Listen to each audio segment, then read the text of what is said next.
ішкі жан дүниесін таза қылуға тырысыңдар дейді. Ол ішкі жан дүниесін қалай таза қыламыз біз дегенде, баламызбен айтамыз: балам, егер бірдеңкені бүлдіріп қойсаң, мейлі екі алып қой. Алланың атымен ант етем, мен сені жек көрмеймін ол үшін. Сондықтан сен оны келіп маған айт. Балам, әке, мен мынаны құлатып алдым. Әке, мен екі алып қойдым. Біз ол кезде екі алып қойдың ба?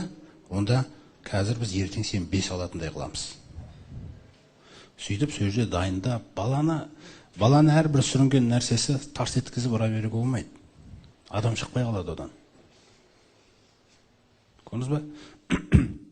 Бірақ Алла Тағаланың несін қараңыз, заңдылағандай. Сол жерде оған: балам, ертең 5 алатындай қазір дайындаламыз деп осыны таңдайсыз ба? Әлде өй ақымақ деп басынан ұрып соны таңдайсың ба? Екеуін де бөгемейді. Осы жерде адам адасады. Ұрып атқаныңызды бөгемейді.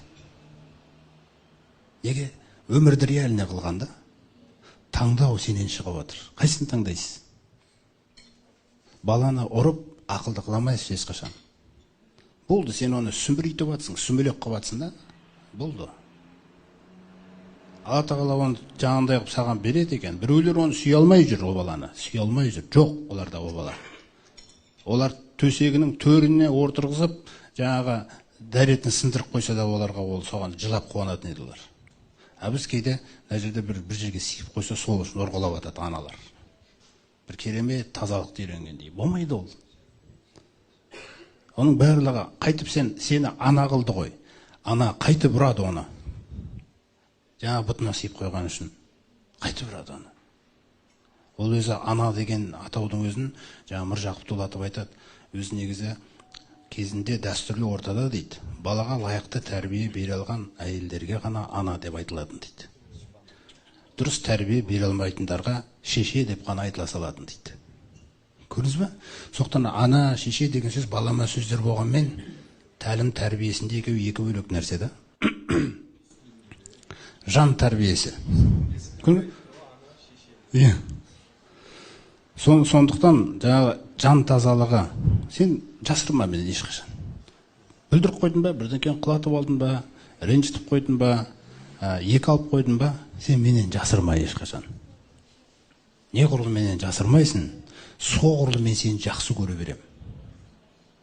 Осы нәрсе болу керек. Есіңде болсын, ешқашан жек көрмеймін сені. Мен қайта жылап, қуанам.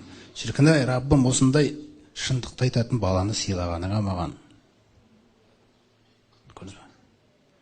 Мектептен келген кезде де баламен мысалы жаңағы кіріп келген бетте 5 алдың ба деп сұрайсың. Одан басқа сөз жоқ па? Сонда 5 балаңнан қымбат па? Бұл сонда не нәрсе ол? Мен сондықтан үйге келгенде: о, менің ер азаматым келді ғой, келе ғой, қардың ашқан шығар деп анасы әншеден не беріп, соны әңгімені өзі айта бастайды. Не алғанын, не алмағанын сөз ғой. Сондай мәселелер, соның бәрін ата-ана жағынан тәрбиеде үлкен қателіктер бізде кетіп жатқан.